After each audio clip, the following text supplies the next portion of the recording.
বহরমপুরের কাজী নজরুল ইসলাম হোম থেকে নিখোঁজ 4 জন কিশোর। গত 1.5 বছর আগে এই কাজী নজরুল ইসলাম হোম থেকেই 11 জন কিশোর নিখোঁজ হয়ে যায়। তার রেশ কাটতে না কাটতেই ফের সেই সরকারি হোম থেকেই নিখোঁজ হয়ে যায় 4 জন কিশোর।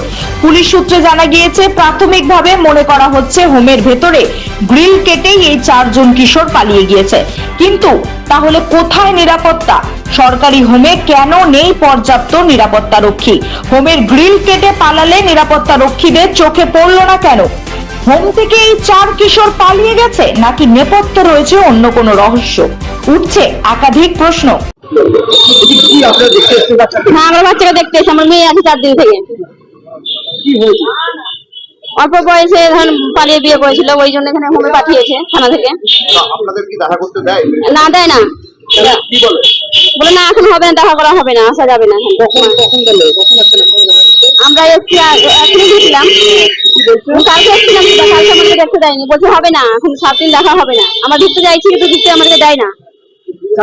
কবে দেখেছেন আপনার বাচ্চাকে? লাস্ট কবে দেখেছেন? কবে? আজকে 4 দিন হচ্ছে। 4 দিন আগে দেখেছেন? হ্যাঁ। না, আমাদেরকে বার করে দিচ্ছে এখান থেকে। তাই নিরাপত্তা রক্ষীরা? হ্যাঁ হ্যাঁ। এত সিকিউরিটি, তার উপরে বাচ্চারা পালিয়েছে, কি বলবেন? এত সিকিউরিটির জন্য পালিয়েছে, ওদের যেমন দায়িত্ব রাখে ভালো বাচ্চাদেরকে। না, এখানে কি বাচ্চাদের ভালো পরিষেবা দেওয়া হয়? আমরা বলতে পারছি, আমরা তো ঢুকতেই যাই না, ভিতরে এই করতে প্রবেশ করতেই যাই না। বাচ্চাদের সাথে কি কথা হয়? না না, হয় না। আচ্ছা, এই যে এত নিরাপত্তা তারপরেও পালিয়ে যাচ্ছে, আপনারা আপনাদের বাচ্চাকে এখানে রাখতে নিরাপদ বোধ করছে? নিরাপদ মনে হচ্ছে? নিরাপদ মনে হচ্ছে না তো, দেখাই দিচ্ছে না, এখান থেকে বাচ্চা পালিয়ে যাচ্ছে, তাই নিরাপদ জায়গা না। ভয় করছিলাম। হ্যাঁ, ভয় করছি রাখতে। কি চাইছেন আপনারা? আমরা চাইছি যেমন বাচ্চা এখান থেকে আমাদেরকে দেখতে দেয়, আমরা নিয়ে যাবো বাড়ি। আপনার নাম কি? হ্যাঁ, শিউলি মাল। শিউলি মাল।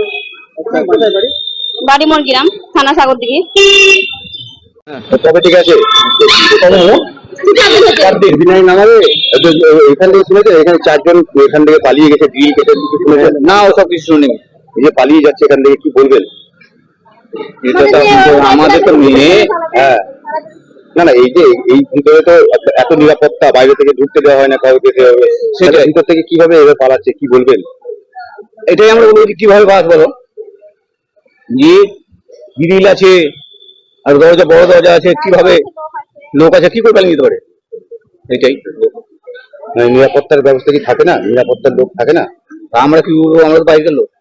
দেখা করতে দেয় না? দেখা করতে দেয় না। না, যাই না। কালকে এসে তাও ঘুরিয়ে দিলাম আমাদের। কি বলছে? এটা হবে না, এত নিরাপত্তা আপনাদেরকে ঢুকতে দিচ্ছে না, তারপরে কি করে পালাচ্ছে? সেইটাই বলতে হবে। আপনার নাম? আমার নাম গোলক মাল, মরগ্রাম।